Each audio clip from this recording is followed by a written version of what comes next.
quiero conversar con usted acerca de un tema que he titulado La gloria de Dios. Qué desafío más grande hablar de algo tan extenso, tan grande, que no tiene dimensiones, como la gloria de nuestro Dios. Cuando hablamos de la gloria de Dios, estamos hablando de su altísimo honor, del resplandor de su presencia, aquello que únicamente le pertenece a Él. Su presencia en nuestras vidas es la mejor de las peticiones que usted y yo podemos hacer.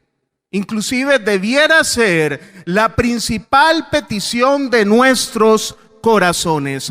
Antes de Jesús, ver la gloria de Dios no era una posibilidad tan frecuente. Recuerde, antes venía una vez el sumo sacerdote, ofrecía un sacrificio y descendía la gloria de Dios descendiendo para poder cubrir los pecados del pueblo de Israel. Sin embargo, el apóstol Pablo nos recuerda que ninguno de nosotros somos merecedores siquiera de ver su gloria. Romanos 3:23, muy conocido: pues todos han pecado y están privados de la gloria de Dios. Eso nos incluye a nosotros.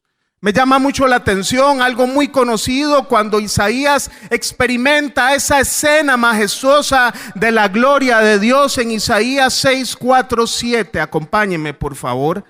Isaías 6:4-7. De hecho, hay un canto que aquí, valga la redundancia, se canta frecuentemente, que está basado en este trozo de la palabra de Dios en Isaías 6:4-7.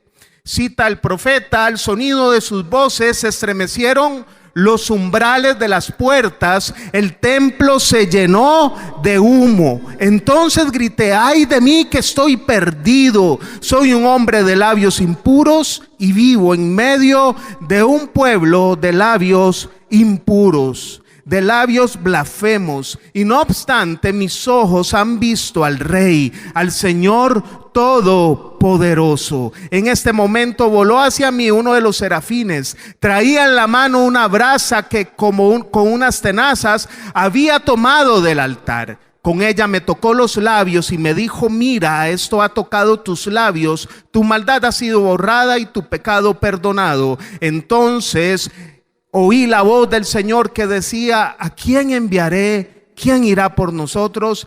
Y respondí: aquí estoy, envíame a mí.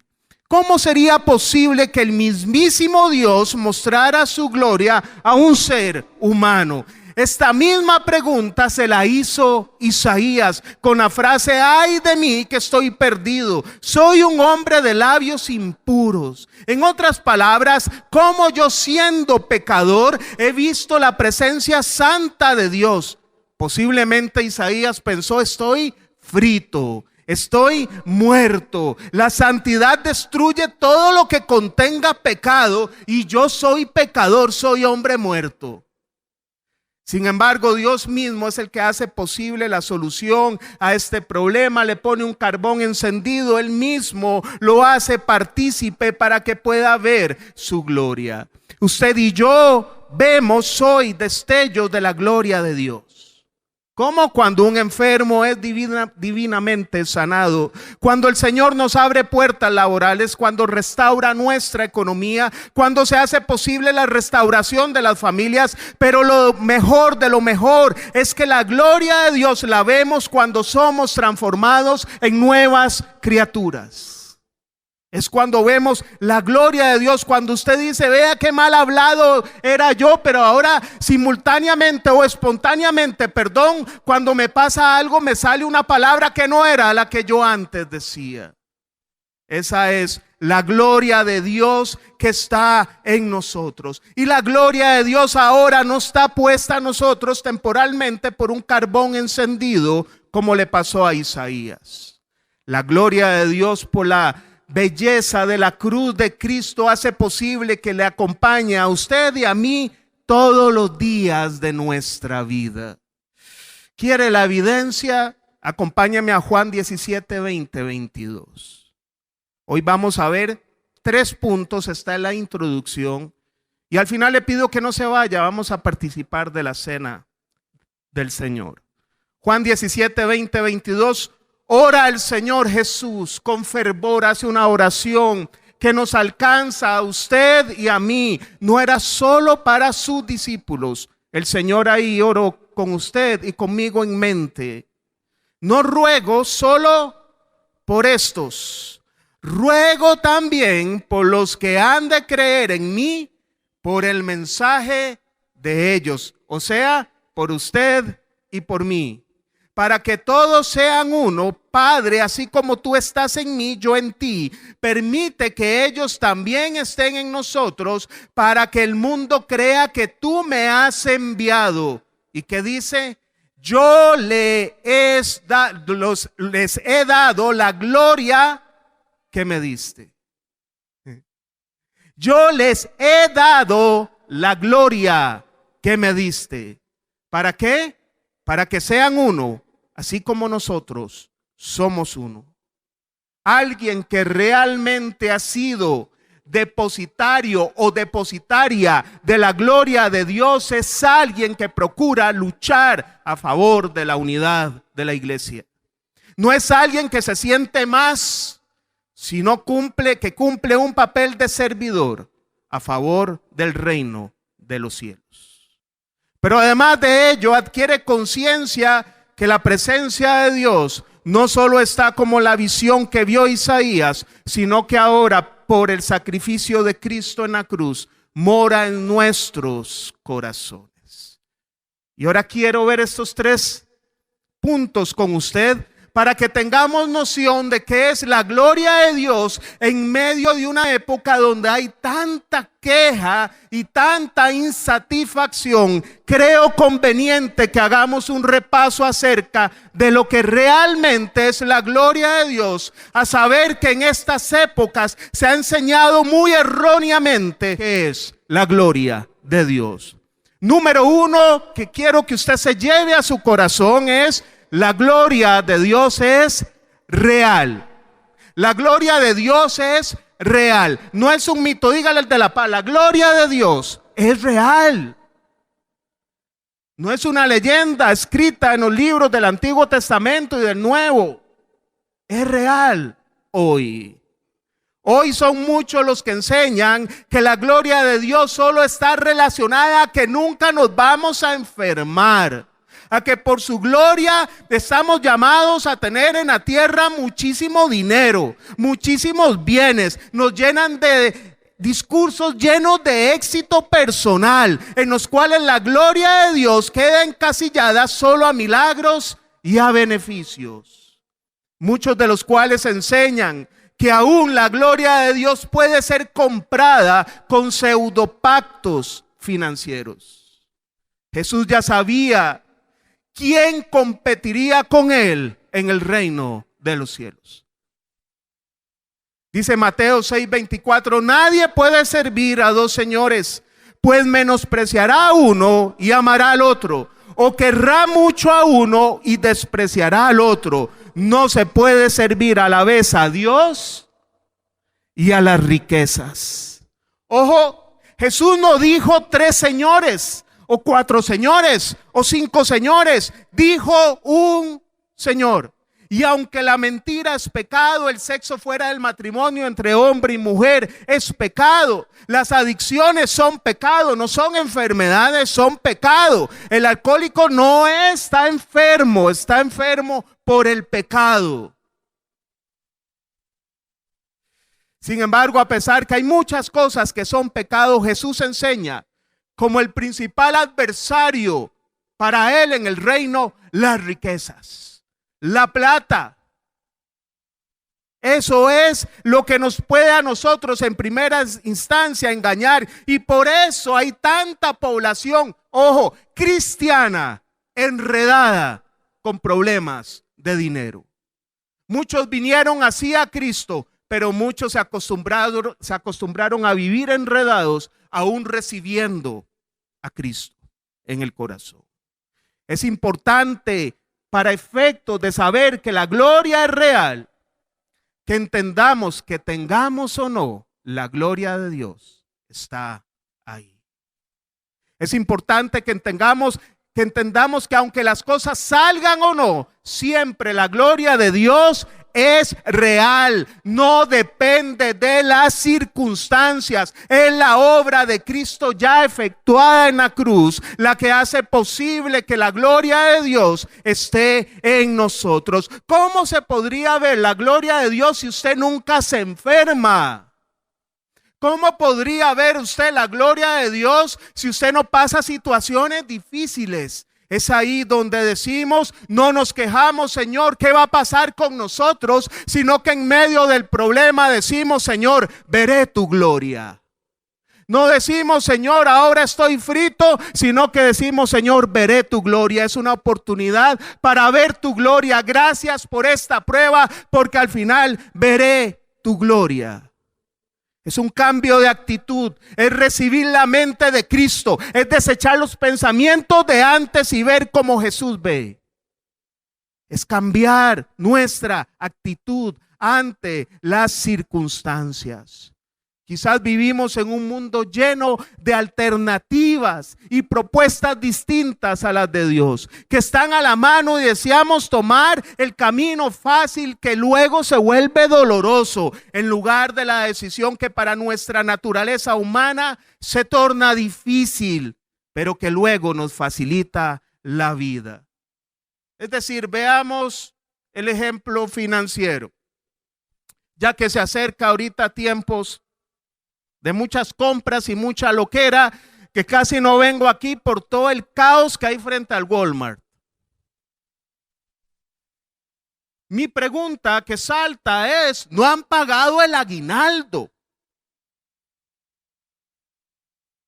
Mi pregunta es que el gobierno saca un plan de salvación al empleado público, pero sé que muchos están ahí.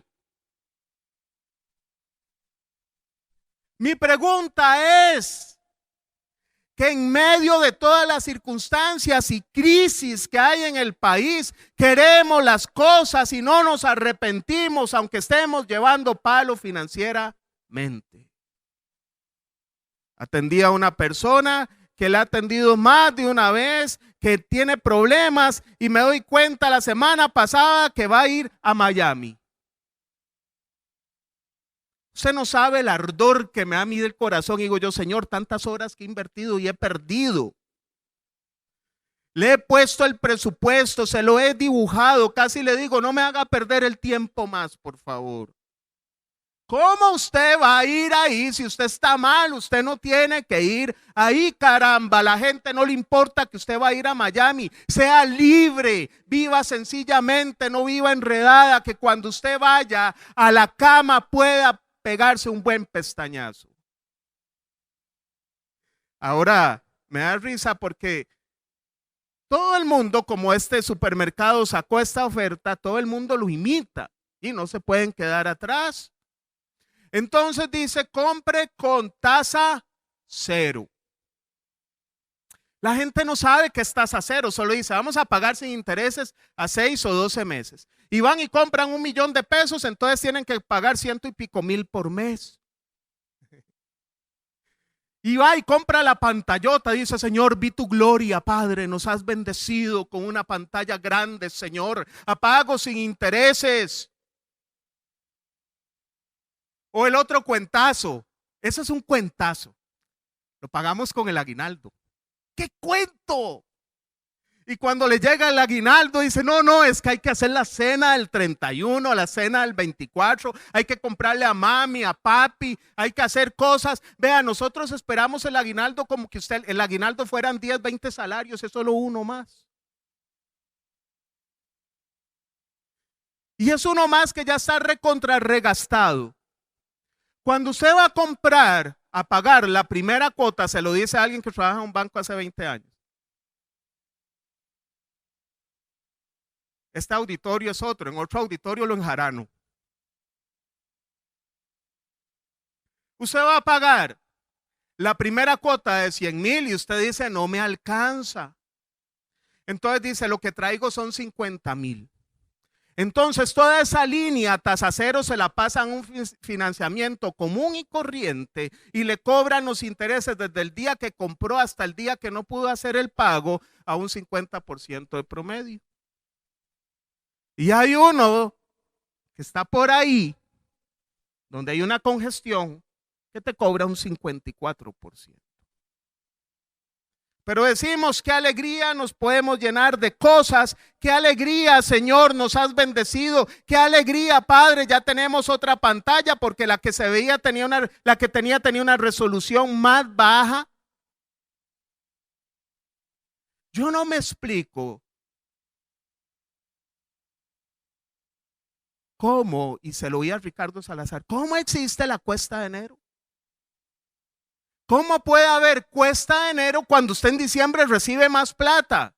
¿Cómo es posible que haya cuesta de enero? Es la cuesta de la irresponsabilidad. El mes que usted tuvo más plata, en lugar de ahorrar y salir de deudas, se enjaranó más. El año pasado vi un reportaje vacilón, porque en enero hacen fila en las casas de empeño. Dígame, ¿qué sentido tiene comprar algo en diciembre para empeñarlo en enero? Bueno, así somos los ticos. Lo cierto es que las cosas se logran a través del trabajo, con disciplina y esfuerzo. No se logran con el premio acumulado. Oiga, no se logra con el premio acumulado. Dice, ay, qué tirada, Señor, no era para mí, bolita en blanco. Así no se logra. Dios puso el esfuerzo, el trabajo, la disciplina para tener visión financiera. Y cuando Dios nos responde, queremos tener una visión financiera, uno, para honrar a Dios y dos, para ser generosos con los demás. Yo hice un ejercicio con los compañeros de eje, con el discipulado, lunes, si Dios quiere, con hombres, ¿verdad, Litan? Estamos para el lunes. Y siempre les pongo, escriba su visión financiera. Y les pongo, ¿cuál sería su epitafio financiero cuando usted muera? ¿Cómo quiere que diga su tumba? ¿Cómo quiere ser usted recordado financieramente? Entonces muchos ponen, en el grupo del eje no, ni en discipulado, en otras iglesias que se ha dado esto. Dice, ponen ahí, mi visión financiera es una casa más grande. Mi visión financiera es tener un carro de tal forma. Y un gran porcentaje de la visión financiera, cuando uno las lee, tiene que ver con cosas que excluyen honrar a Dios y beneficiar a otros. Mi pregunta es, y siempre se las digo, ¿Dios estará interesado en cumplirle su visión financiera? Es una pregunta que es válida, que nos podemos hacer hoy. Lo cierto es que, hablando tanto de plata, ya no voy a hablar más de plata y volveré a la gloria de Dios. Cuando nos encontramos con esto, realmente tenemos que hacernos la pregunta, ¿necesito lo que quiero? ¿Honraré a Dios con ello? Y debería seguir la respuesta objetiva y sincera a esa pregunta. No llenándonos de cosas, pero sí de satisfacciones. Durmiendo tranquilos porque no debemos, sabiendo que nuestra familia estará bien, porque el día que faltemos no recibirán deuda sino herencia. Eso se construye hoy. Hebreos 3:6 cita, léalo conmigo por favor. La gloria de Dios quiere manifestarse en nosotros, pero tenemos que aprender a obedecer y no enredarnos en las propuestas de la vida para ver su gloria. Hebreos capítulo 3, verso 6. Cita el autor de Hebreos, Cristo en cambio es fiel como hijo enfrente de la casa de Dios. Y esa casa, ¿quiénes son? Levante la mano. Soy la casa de Dios. Soy la casa de Dios. Y esa casa somos nosotros, con tal que mantengamos nuestra confianza y la esperanza que nos enorgullece. Nuestra mirada tiene que estar puesta en las cosas de arriba. Lo demás, si viene, qué bien, y si no viene, no importa, porque lo más importante habita en usted. Usted no es por lo que tiene, usted es la casa de Dios. Nuestra mirada puede estar más puesta en el anhelo de milagros que nos saquen de los embrollos de la vida, obviando que el mejor milagro está en nosotros. Somos templo del Dios viviente. Él es quien nos habla. Él desea diariamente entablar una conversación con nosotros, pero al ignorar su voz nos metemos en embrollos. ¿Cómo fue posible que el Rey que lo hizo todo, que es más grande que todos, que habita en lo alto y lo sublime, cuya grandeza es infinita, tan grande que el universo no lo puede contener, decidiera escogernos como su casa? Pero a veces obviamos eso y ponemos nuestras miradas en las trivialidades de la vida. Señor, usted no está conmigo porque yo te oro y no se me soluciona este problema, Señor. Que Dios nos ayude a que nuestros ojos espirituales puedan abrirse y que podamos saber quién está en nosotros. Y cuando Dios nos muestra esa revelación a nuestra alma y nuestro espíritu, las circunstancias las pasaremos con gozo, porque sabemos que el Señor Todopoderoso realmente está en nosotros. Me parece que como el enemigo extravió los sentidos de Eva, hoy en día nuestros sentidos están siendo extraviados por la vanidad de este mundo, ignorando que la gloria del cielo habita en nosotros.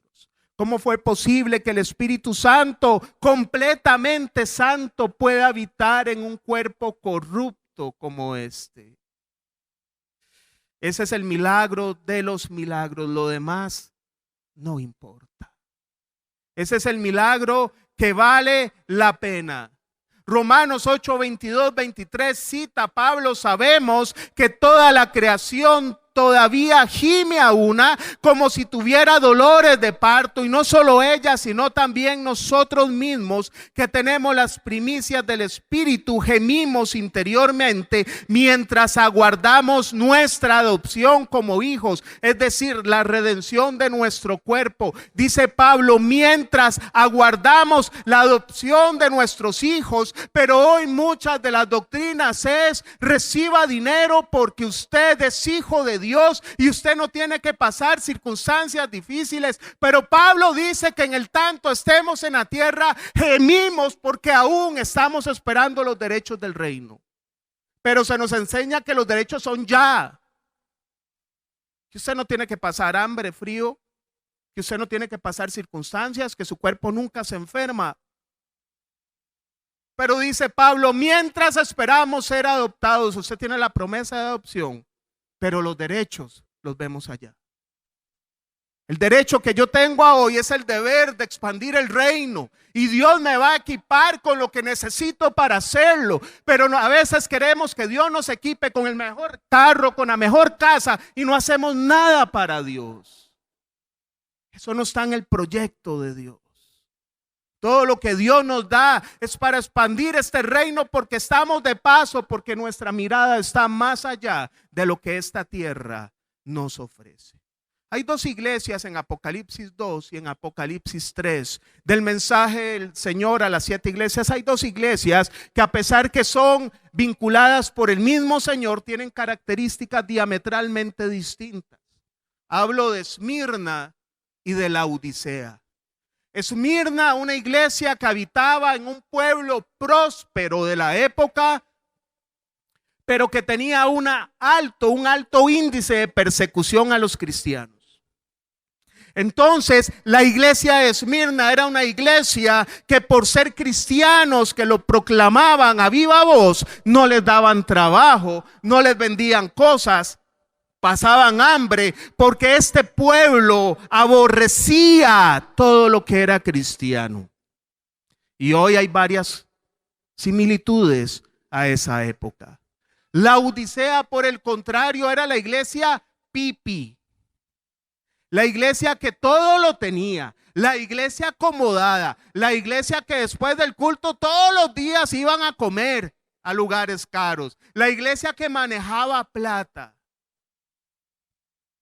Y el Señor le da dos mensajes a ellos.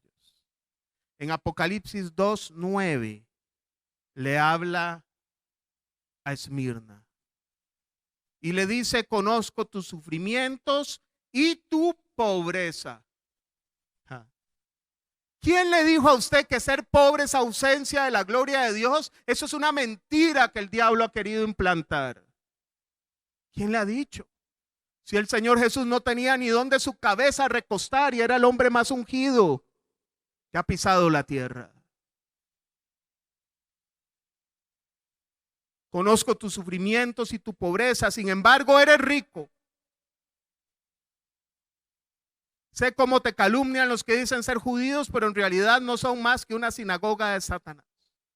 El Señor le dice: conozco tus sufrimientos y su pobreza. Pero Esmirna, ¿sabe qué? Usted es una iglesia rica. A la Odisea en Apocalipsis 3:17 le dice algo contrario. Dices: yo soy rico, me he enriquecido y no me hace falta nada. Pero no te das cuenta de cuán infeliz y miserable, pobre, ciego y desnudo eres tú. ¿Qué cosa más opuesta, por Dios? Aquella iglesia que no tenía nada le dice: usted es rica. Y usted que lo tiene todo, no solo le dice que es pobre, no le dice eso. Le dice: usted es una infeliz, miserable, pobre, ciega y desnuda. Dios mío. ¿Sabe por qué? Porque el montón de cosas nos adormecen en el reino. Una persona me dice: yo me acuerdo antes que alguien predicaba y los endemoniados venían y se manifestaban y se le hacían los ojos en blanco y vomitaban. Y es verdad, yo lo vi. Antes una persona tenía cáncer, se oraba y sanaba. Eso se ha perdido. Una persona me dijo que ha viajado mucho, pero usted va al otro lado del mundo, donde es milagro comer, donde es milagro tomar agua, donde es milagro tener donde dormir. Ahí alaban a Dios porque comieron y dicen: he visto tu gloria, Señor. Y aquí en Costa Rica, Señor, qué mal hoy no tenía para ir al día más barato del año. Da risa, pero es así. Nos quejamos por cosas, pero vaya al otro lado del mundo. Me decía un amigo mío que en Indonesia, fue a Indonesia, y los cristianos le dijeron: venga y reúnase, mañana hacemos culto. Y abrieron un hueco y se metieron debajo de la tierra, porque al haber tanto islamismo en ese lugar tienen que esconderse en los subterráneos para alabar a Dios, y él lo vivió. Cuando se despide de él en el aeropuerto, le dice: yo pensé que era cristiano hasta que los conocí. Creemos que los bienes materiales son evidencia de la gloria de Dios. Qué equivocados podemos estar. Cuando el Señor mandó a los 70 a enseñar, 72, dice: no se lleven nada, vayan ligeritos. En el camino recibirán provisión. No se afane por mañana. Usted comió hoy, no se afane por mañana. Usted verá la gloria de Dios como comió ayer, comió hoy. ¿Qué dice ahí? Arroz y frijoles comiste. A Israel le dieron maná. En la multiplicación, peces y panes. No les dieron tibón, pero Dios satisfizo las necesidades. Lo segundo, para ver la gloria de Dios, las pruebas son indispensables. Y usted dice: ay, ay, ay, esa parte sí está fea. Y lo digo yo a veces, muchas veces también. La naturaleza nos da testimonio que todo lo bueno, a todo lo bueno le precede el esfuerzo y el dolor. La madre que a pesar de sus dolores de parto sonríe cuando sostiene a su hijo recién nacido. El agricultor que se parte el lomo sembrando y cultivando la tierra ve su recompensa cuando pacientemente esperó los frutos y pudo ir a la feria y venderlo. Los salmones que nadan contra corriente, dando su propia vida con tal de poner los huevos y que la generación de salmones se perpetúe. O el águila americana que a los 40 años el pico se le vuelve curvo y cuando él hace así se pinza el pecho y se lo lastima. Entonces él tiene que sufrir una transformación que depende de él. Y a los 40 años de edad esta águila tiene que darse contra una roca hasta que el pico se le caiga y esperar que le crezca, y cuando le crezca tiene que sacarse las uñas porque las uñas también perdieron su función. Después que pasa este proceso doloroso que recibe un pico nuevo y uñas nuevas, es capaz de vivir 30 años más. Y dicen los científicos que un águila americana es capaz de vivir hasta 70 años. Pero tuvo que pasar un precio de dolor. Hay mucha población cristiana en el mundo que cree que la cruz es para Jesús y nosotros no. Y el Señor dijo: el que quiere seguir en mí, tome su cruz cada día y sígame. Tenemos que entender que somos portadores de Dios. No para obtener todos los caprichos que queremos, sino para mostrar al mundo el gran amor de Dios. Y cuando mostramos al mundo su gran amor, ¿sabe? Habrá oposición. Muchos nos rechazarán, muchos nos señalarán, muchos amigos se irán. Tendremos que soltar muchas cosas, aún las materiales mediante las pruebas. Porque a través de las pruebas Dios nos lleva por eventos muchas veces traumáticos, pero mediante ellos aprendemos a soltar lo que tenemos para recibir algo bueno y mejor. Hay cosas que usted y yo hemos soltado no porque quisimos, sino porque Dios nos arrinconó por una prueba. Y recibimos algo mejor. Las pruebas son el medio de soltar para recibir, renunciar para aceptar, para entender que solo Él es suficiente en nuestras vidas y que su gloria siempre nos acompaña. Pedro, ¿se acuerda? Dejó una pesca milagrosa tirada después de muchos días sin pescar para ir a hacerse pescador de hombres. Nehemías dejó la comodidad de ser un copero del rey para ir a incomodarse en restituir los muros de Jerusalén. Ruth dejó Moab para irse con su suegra sola y abandonada a Noemí. Y Jesús dejó su trono para morir en la cruz. Ahora la pregunta es: ¿qué vas a dejar para ver la gloria de Dios? ¿Qué está estorbando en nuestras vidas para ver la gloria de Dios? ¿Qué tenemos que dejar? ¿Qué no le permite a usted congregarse todos los fines de semana? ¿Qué? Y empiece a tomar acción y usted verá la gloria de Dios. En todos estos casos, la fe de estos hombres y mujeres se puso a prueba. Ruth ya estaba viuda y sigue a su suegra sin nada en la bolsa por puro amor. Pedro fue desafiado a escoger entre el milagro de Jesús, entre la comida, entre la plata que significaba los peces, o escoger al milagroso Jesús. Y Jesús, en los momentos más angustiosos de su prueba, decidió tomar la copa del sufrimiento y seguir la voluntad de Dios. En todos los casos recibieron bendición. Pedro como apóstol llevando el evangelio, Ruth con su suegra Noemí tiene hijo y se constituye en parte de la genealogía de Jesús. Y Jesús dando la opción al mundo entero no solo de salvación, sino de herencia eterna. Marcos 8:31, lo leo rápido para usted, dice: luego comenzó a enseñarles: el Hijo del Hombre tiene que sufrir muchas cosas y ser rechazado por los ancianos, por los jefes de los sacerdotes y por los maestros de la ley. Es necesario que lo maten y que a los 3 días resucite. No hay gloria sin cruz. tenía que pasar por la cruz. Hechos 14, 21, 22 ya no es Jesús. Ahora la palabra nos desafía a nosotros.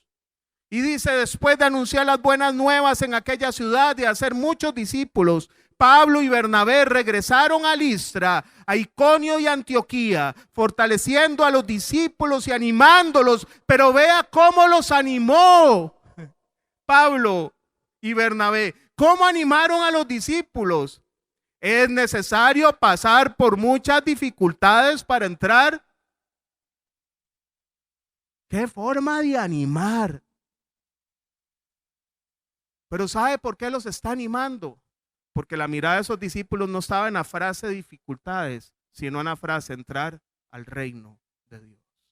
No importa lo que tenga que pasar, mi meta es entrar al reino de Dios. Esa es la meta que tenemos. Usted lee en casa Josué 3, 14 al 17, no lo vamos a leer. Josué es llamado y le dice el Señor, ahora sí, papito, a lo tico, murió Moisés, a usted le toca esta bronca. Este pueblo rebelde ahora le toca a usted liderarlo. Esfuérzate y sé valiente. Medita mi ley de día y de noche. Yo te entregaré esa tierra. Yo soy la verdad, yo te la entregaré. Llega Moisés, se alista, Josué se alista y va y se encuentra que antes de pasar esa tierra está el río Jordán. Y en ese momento era el tiempo de la cosecha y el río Jordán se desbordaba, estaba repleto, eran corrientes y se encuentra con esto Josué. No podía recibir la tierra prometida si no pasaba el río Jordán. Se encontró con una prueba. No era tan fácil, Josué, porque Dios nos quiere mostrar que es Él. Él dijo, Él va a hacer, y aunque el río se salga, Dios lo va a hacer. Dice que la presencia del Señor iba delante de ellos a través del arca del pacto. Y los sacerdotes que portaban el arca del pacto del Señor permanecieron de pie en terreno seco en medio del Jordán, mientras todo el pueblo de Israel terminaba de cruzar el río por el cauce totalmente seco. Irse para atrás no era una opción. Para usted no es una opción volver atrás.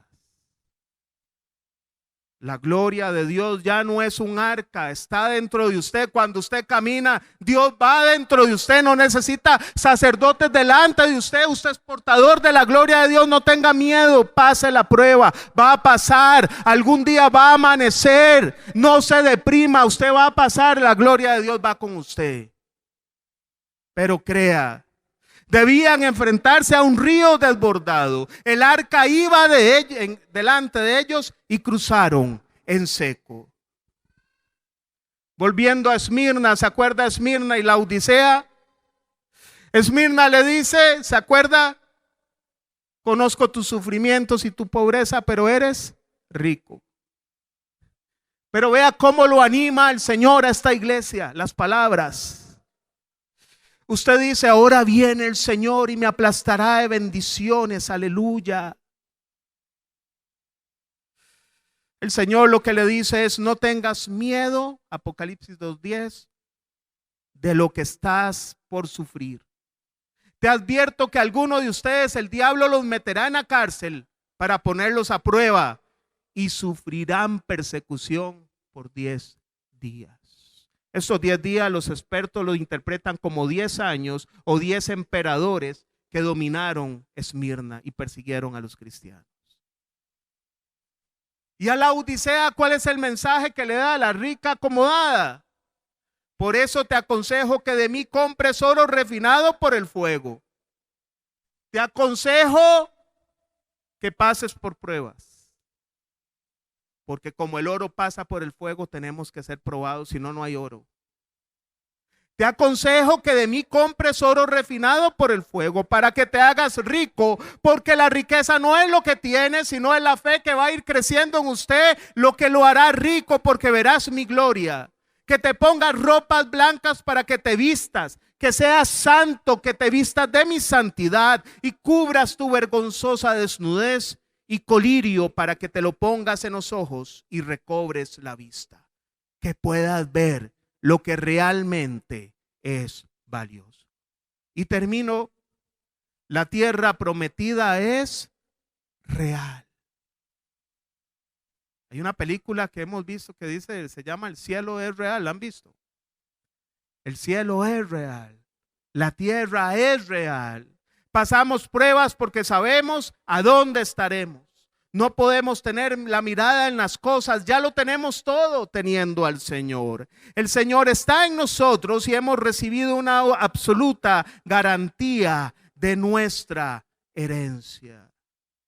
En aquel momento era Josué pasando el río para recibir una tierra prometida física donde fluía leche y miel, pero nosotros estamos apenas en el río Jordán. Oiga, esta tierra, nuestra vida es pasar el río. La tierra prometida no está aquí, está allá. En esta tierra pasamos el río para encontrarnos allá. Ya no una tierra así, sino que cuando usted despierte en esa tierra se va a tropezar con un muro de jaspe, una piedra preciosa roja, muy brillante, cuyos 12 cimientos o columnas tienen el nombre de cada apóstol y es adornada con 12 piedras preciosas, cuyas puertas son hechas de una perla de una sola pieza, que tienen inscritos los nombres de las 12 tribus de Israel. Y después que usted traspase ese muro, se encontrará con calles de oro como el cristal.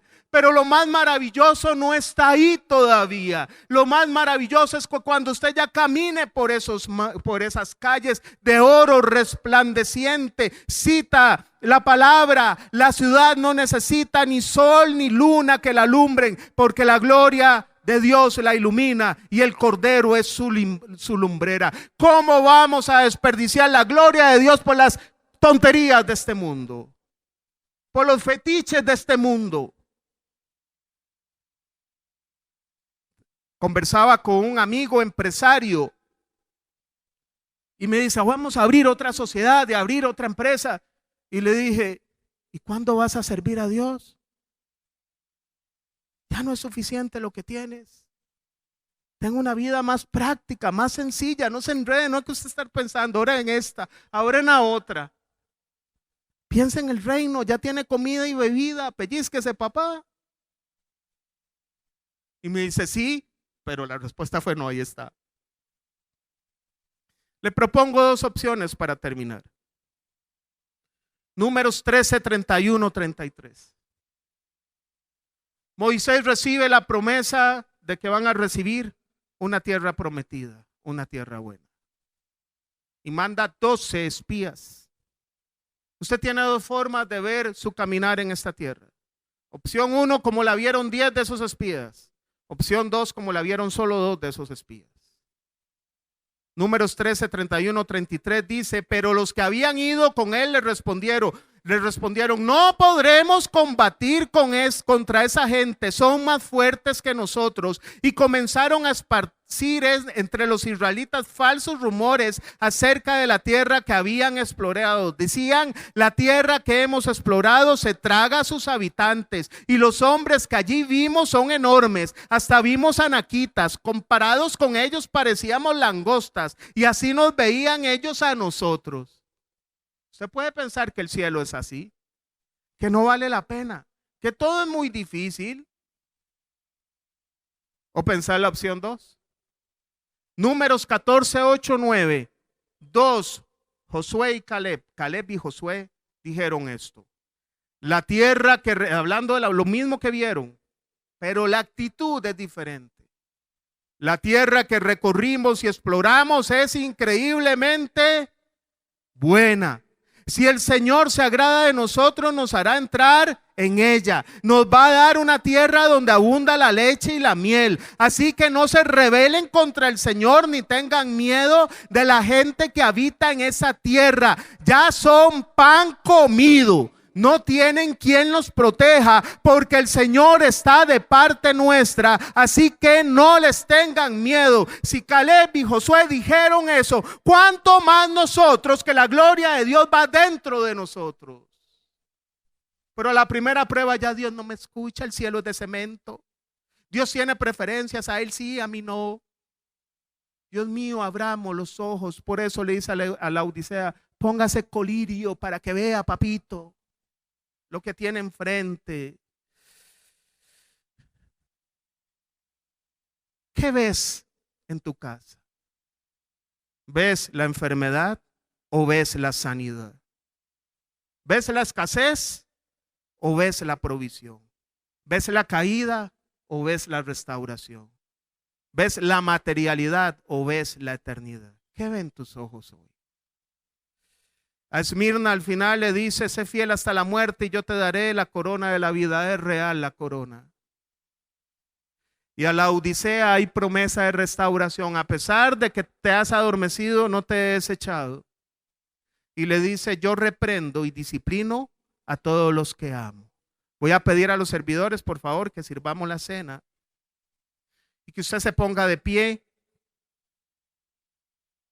Le dice a la Odisea, yo reprendo y disciplino a todos los que amo. Por lo tanto, sé fervoroso y arrepiéntete.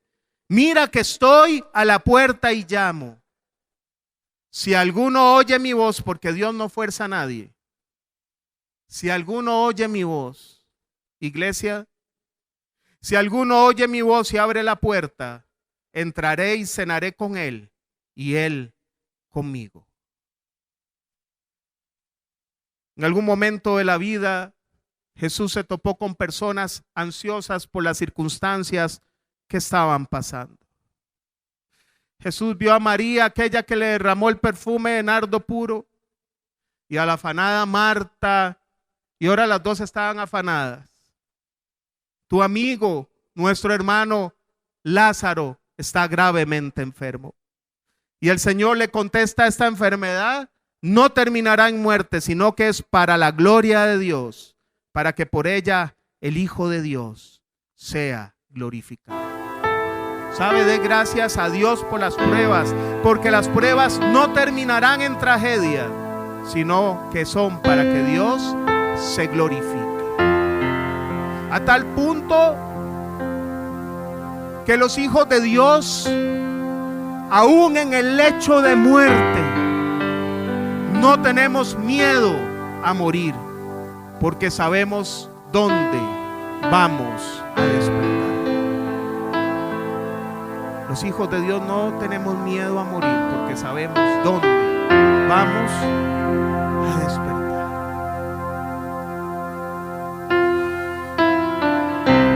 Padre, y te damos gracias. Para terminar, levante las manos y diga, tu gloria está sobre mí. Tu gloria está alrededor de mí. Y tu gloria va dentro de mí. En el nombre de Jesús, Padre, bendice a mis amigos, a mis amigas. Llévalos con bien a sus hogares. Que esta palabra quede marcada en nuestros corazones. Y que tu gloria, Señor, camine delante de nosotros. En el nombre de Cristo Jesús.